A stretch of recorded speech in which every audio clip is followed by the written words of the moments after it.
Traditional Confucianism, no, it's not. If I was explaining Confucius this way in China, they would go, oh, no, we don't know what you're talking about. Master Hua was a reformer. He took it down to the root. He took Buddhism down to an essence, to a core that could plant in the West and grow a seed, right? He stripped away all the Chinese elements of Buddhism and brought the essence of the Dharma, the mind teachings, the mind-ground Dharma door to America. He did the same thing in Confucianism and said, here is a teacher that wants us to wake up to what? Virtue. Dao De. And this is a word we're not afraid of. Virtue. The Chinese is De, Dao De, De, it's called. And virtue translates as power, right? Not goody-goody, but power. It translates as light sometimes. Sure, because it is just a light. And the process of cultivation that Confucius, the Buddha, Master Hua described in this way is a process of what? Subtraction. What do? You get rid of. You don't get anything. You cultivate to get rid of stuff. What do you get rid of? You get rid of ignorance, attachments, craving, delusion, the things that cover that virtue. So that's the theory. This is the theory of cultivation is we have it all inside, all that virtue's there, but it's covered over by the stuff we can't understand. By thinking that I'm an independent unit and I'm going to go out and get enlightened, never mind anybody, that I'm a self-made man, self-made woman. Baloney. Your mom was there when you were born, guaranteed. She was there. You're not self-made, we are all other-made. And that's a non-American concept. That's a very un-American concept. The idea that we are self-made. I came to LA and I got rich. By golly. You know, opened my store, sold a lot of tires. I became the tire king, you know. Well, good, that's the marketplace, but what about when you take your clothes off and change to your pajamas and go to sleep? Are you still the tire king? Maybe the tire around your center, your middle, but you still have to figure out where we came from if we're going to wake up. So, it's relationships. And that first one is the one that we really paying attention to. Okay, I'm pretty much roll that out, and if that interests anybody, I don't know. People are thinking, what's he talking about? I came to learn about enlightenment. Well, call your mom. I lost her phone. Well, go find her phone number. Call. Your heart will warm up, and your meditation's going to go deeper. True story. I'll tell that story in a minute about how this plays out in Berkeley, California. First thing I wanted to do, though, was sing a song. Oh, man. It's so hot. Everybody's like sweating, right? Y'all sweating? We'll sing a cooler song, all right? Cool off with a song. Fan your neighbor. Y'all got something you can fan with? Fan your neighbor's as hot as you are. Fan them. There. It's relationships. Fan your neighbor. So, here's a song, and it's a sing-along, and it's about that. It goes like this. It's called Wish to Repay. True story. You go look at the lives of the patriarchs, you know, the men and women who woke up, and what you discover, in many cases, what did they do after they woke up? We thought, you know, enlightenment. I want to get enlightened. Like now, okay? Today, tonight? Let's get enlightened tonight. Let's do it. Why not? Okay? But what about tomorrow? What do you do after you get enlightened? What's the next thing you do? Nobody ever asks that. Have a sandwich, you know? Check the horse track listings, Hialeah Downs. Wow.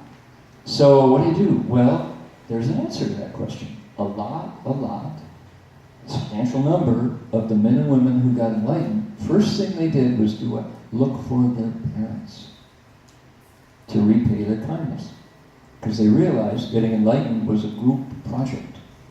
You don't get enlightened on your own. You get enlightened because of all the fullness of goodness that we've gotten from not only our parents, but from teachers, both secular and sacred spiritual, from all the big beings, from donors, if you're a monk or nun. We eat because of people's kindness. The lunch that he and I, 5 of us, the monks here, ate today, came from other people. Came from their hard work, That's kindness, you repay it. That was what they do. They go look for their parents to repay. So that wish to repay is real. Here's how the song goes. People ask me, what did you get from your meditation? Are you enlightened? Have you ended your frustration? The wise men and women who woke up, all those I reviewed, say the highest state is a wish to repay, a heart of gratitude. Okay, that's the first verse. Here's the chorus. You guys get to sing along. You'll feel cooler if you sing. Guaranteed. You go, thank you to the universe. Thank you to the earth and sky. I may not repay my parents' kindness, but every day I try. Okay? You're going to repeat after me. You will repeat after me. You must repeat. Ready? If you don't repeat, we will report you. Now, kidding about it. Here we go. Thank you to the universe. Thank you to the universe. Thank you to the earth and sky. Thank you to the earth and sky. I may not repay my parents' kindness, I may not repay my parents' kindness, but every day I try. but every day I try. Very good. We give you 5 points. Okay. So then the second verse goes, how many years did I waste waiting for my prize? Waiting for my ship to come in, for the payoff to arrive. But joy comes not from getting, but from giving it all away. Sages say, once you wake up, you feel a wish to repay. That's how the song goes. So, I'll tell you when to come in. Sing along.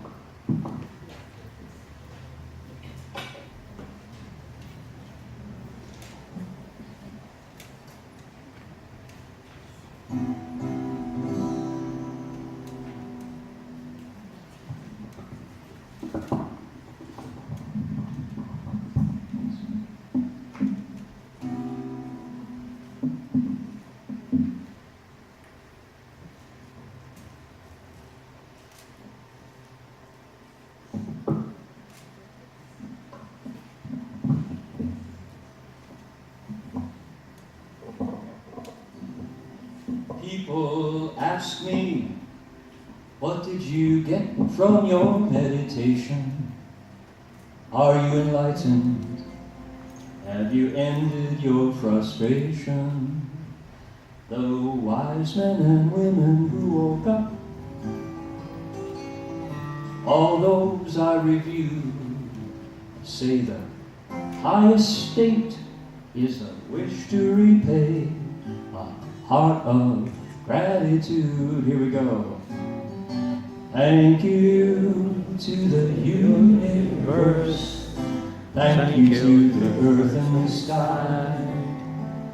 I may not repay my parents' kindness, but every day I try. Let's do it again. Here we go. Thank you to the universe. Thank you to the earth and the sky. May not repay my parents' kindness, but every day I try. See, you feel cooler already, right? How many years did I waste waiting for my prize? For my ship to finally come in, for my payoff to arrive. But joy comes not from getting, but from giving it all away. Sages say, once you wake up, you feel a wish to repay. Here we go, join me. Thank you to the universe. Thank you to the earth and the sky. May not repay my parents' kindness, but every day I try. How about my teacher's kindness? I may not repay my teacher's kindness, but every day I try. How about the planet's kindness? I may not repay the planet's kindness. Think of all that food, but every day I try. Parents, here we go. I may not repay my parents' kindness, but Every day I try. So here's the story that I promised you. I occasionally teach meditation on Thursday night at a monastery, which is the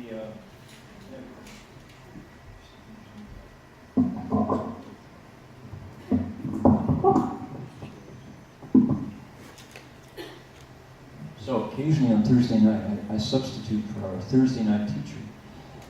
And one night that teacher said, I'm going to be gone on retreat for 2 weeks. Could you take the group for 2 weeks? Sure. This is the Spirit Rock Insight Meditation group that comes to our monastery on Thursday. They've been doing it for 21 years now.